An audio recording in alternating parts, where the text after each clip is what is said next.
അല്ല, വന്ന് ഈ റിപ്പോർട്ടർ കിണറ്റിൽ നിന്ന് വെള്ളം കോരുന്ന കാഴ്ച കൂടി പ്രേക്ഷകർക്ക് കാണിച്ചു തരുന്നു എന്നാണോ നിങ്ങൾ കരുതുന്നത്? എന്നാൽ അങ്ങനെയല്ല. ഈ വെള്ളം കോരിയിട്ടെ ചെറിയൊരു മാജിക് ഉണ്ട്. അപ്പോൾ വെള്ളം എത്തിയിട്ടുണ്ട്. നമ്മുടെ വെള്ളത്തിൻ്റെ കളർ കണ്ടോ? ഈ കളർ നിങ്ങൾ എവിടെയെങ്കിലും കണ്ടുണ്ടോ? സുപരിചിതമായ കളറാണ്. മലയാളികൾ നിത്യവും കാണുന്ന കളർ കൂടിയാണ്. അപ്പോൾ ഈ കളറിൻ്റെ ഗുഡ്നെസ് എന്താണെന്ന് കുറച്ച് സെക്കൻഡുകൾ കഴിയുമ്പോൾ നമുക്ക് കാണാൻ പറ്റും. അപ്പോൾ വെള്ളം കൊണ്ടുവന്നു. ഇനി കുളിക്കാനോ കുടിക്കാനോ തുണി അലക്കാനോ ഒന്നുമല്ല. ഇനി ഇതിലൊരു മാജിക്കുണ്ട്. അത് നമ്മുടെ മുതുകാട് കാണിക്കുന്ന മാജിക്കൊന്നുമല്ല. എങ്കിലും നിങ്ങൾ കണ്ടോ പതയെന്ന് കണ്ടോ? ആ പതയിൽ തന്നെ കാര്യം വ്യക്തമാണ്. ഇനി സംഗതിയുടെ ഗുഡ്നെസ് കുറച്ചുകൂടി നിങ്ങൾക്ക് മനസ്സിലായിട്ടുണ്ടാവും. ഇതാ തീപ്പെട്ടിയൊക്കെ ഉണ്ട് അല്ലേ? ഇപ്പോൾ നിങ്ങൾക്ക് കാര്യം മനസ്സിലായിട്ടുണ്ടാവുമല്ലോ. എന്നാലും ഇനി ആ കാഴ്ച എന്താണെന്ന് ഇപ്പോൾ കാണാം.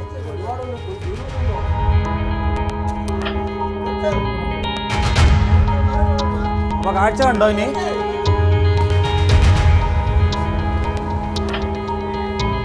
ഇപ്പോൾ വെള്ളമാണ്. ഈ രാധചേച്ചിയുടെ വീട്ടിൽ കുടിക്കാനായി ഉപയോഗിച്ചുകൊണ്ടിരുന്ന വെള്ളമാണ്. കഴിഞ്ഞ 3 വർഷമായി ഈ വെള്ളത്തിൻ്റെ അവസ്ഥയാണ് നമ്മളിപ്പോൾ കണ്ടത്. കിണർ നിറയെ നല്ല ഡീസലും പെട്രോളും ഒക്കെ മിക്സായി ഇവിടെ ഇറങ്ങുന്നുണ്ട് എന്നുള്ളതാണ് നമുക്കറിയാൻ കഴിഞ്ഞത്. എന്തായാലും ഇതിൻ്റെ പിന്നിലുള്ള കാരണങ്ങൾ എന്തായാലും നമ്മളോട് രാധചേച്ചി തന്നെ പറയും. ചേച്ചി, എത്ര നാളായി ഈ പ്രശ്നം? ഇത് 3.5 വർഷമായി മോനെ. ഞങ്ങൾക്ക് കുടിക്കാൻ പാടില്ല, ഞങ്ങൾക്ക് തുണി നനയ്ക്കാൻ പാടില്ല, ഞങ്ങൾ നാറ്റം കൊണ്ട് ഞങ്ങൾക്കും കുട്ടിയേക്കും കിടക്കാൻ പാടില്ല. ഞങ്ങൾ ഇനി എന്ത് ചെയ്യണം? അവൻ പറഞ്ഞപ്പോഴേ ഒരു കുനി അഴുക്ക വെള്ളം തോണ്ടി തന്ന് അത് അതിനെക്കാട്ടി അയ്യം വെള്ളം. ഞങ്ങൾ ഈ കൊച്ചുങ്ങളെയും കൊണ്ട് എവിടെ പോകണം? ഞങ്ങൾ 6 എണ്ണം ഉണ്ട്. ഇതാരെങ്കിലും റോട്ടേ പോകണം, അവർ തീ വലുത്ത് ഈ കിണറ്റിലിട്ടാൽ ഞങ്ങൾ അങ്ങ് മരിച്ചോണ്ട് പോകും. ഈ വിഷയം പഞ്ചായത്തിലോ അല്ലെങ്കിൽ സ്ഥലം MLA ആരോടെങ്കിലും പറഞ്ഞിട്ടുണ്ടോ? പഞ്ചായത്ത് പറഞ്ഞു മോനെ, പഞ്ചായത്ത് പറഞ്ഞു.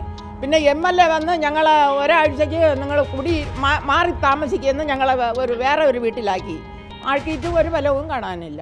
ഇതാണ് ഇതിലെ പ്രശ്നം. കഴിഞ്ഞ 3-3.5 വർഷമായി രാധചേച്ചിയുടെ ഈ വീട്ടിൽ നിന്ന് കിട്ടുന്ന വെള്ളത്തിൽ പെട്രോളും ഡീസലുമാണ് എന്നുള്ളതാണ്. ഇതിൽ ഏതാണ് ഇന്ധനം എന്നുള്ളത് നമുക്ക് വ്യക്തമല്ല. എന്തായാലും എൻ്റെ പുറകിൽ കാണുന്ന ഈ HP പമ്പിൽ ആണ്. ഈ പമ്പിൻ്റെ മുൻവശത്താണ് രാധചേച്ചിയുടെ വീട്.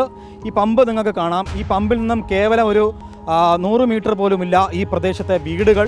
ഇതിലെ പ്രധാനപ്പെട്ട പ്രശ്നം പഞ്ചായത്തിന് പോലും എന്തുകൊണ്ട് ഇതിനൊരു പരിഹാരം കാണാൻ കഴിഞ്ഞില്ല എന്നുള്ളൊരു ചോദ്യം ഇത് കാണുന്ന പ്രേക്ഷകർക്കും തോന്നാം. പക്ഷേ ഇത് ഞാൻ നിൽക്കുന്ന ഈ സ്ഥലം തിരുവനന്തപുരത്തിനും അതുപോലെ തന്നെ തെക്കൻ അതിർത്തിയാണ്. അതായത് പാറശാല കളിയിക്കുവള അതിർത്തിയിൽ പ്രദേശമാണ്. അതുകൊണ്ട് തന്നെ കാണുന്ന ഈ HP പമ്പ് സ്ഥിതി ചെയ്യുന്നത് തമിഴ്നാട്ടിലാണ്. പാറശാല MLA ആയിട്ടുള്ള CK ഹരീന്ദ്രൻ്റെ പരിധിയിൽ വരുന്ന ഒരു പ്രദേശം കൂടിയാണ് പുലിയൂർശാല. പുലിയൂർശാലയിലെ തൊട്ടപ്പുറത്ത് തമിഴ്നാടും ഇപ്പുറത്ത് കേരളവുമാണ്. അപ്പോൾ ഒരു കേരള തമിഴ്നാട് അതിർത്തി പ്രശ്നമായിട്ട് നിൽക്കുന്ന ഒരു സ്ഥലത്താണ് ഇത്തരത്തിലൊരു പ്രശ്നം നിലകൊള്ളുന്നത്.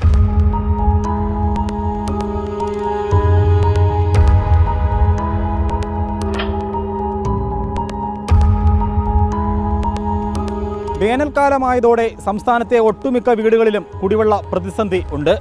എന്നാൽ പുലിയൂർശാലയിലെ HP പമ്പിൽ നിന്നും ഇന്ധനം ഒഴുകിയെത്തി ഈ സമീപത്തെ ഒട്ടുമിക്ക വീടുകളിലെയും കിണറുകളിൽ ഒഴുകിയെത്തിയതിനെ തുടർന്ന് കഴിഞ്ഞ 3-3.5 വർഷക്കാലമായി ഇവർക്ക് കുടിക്കാൻ ഒരു തുള്ളി വെള്ളം പോലുമില്ല എന്നുള്ളതാണ് ഇവിടുത്തെ പ്രദേശവാസികൾ നമ്മളോട് പങ്കുവച്ചത്. ഇതിന് അടിയന്തരമായിട്ടുള്ള ഒരു ഇടപെടൽ വേണമെന്നുള്ളത് തന്നെയാണ് നാട്ടുകാരുടെ ആവശ്യം. വീഡിയോ ജേർണലിസ്റ്റ് വിപിൻ കുമാറിനൊപ്പം reporter Arun Solomon, in Reporter, Thiruvananthapuram.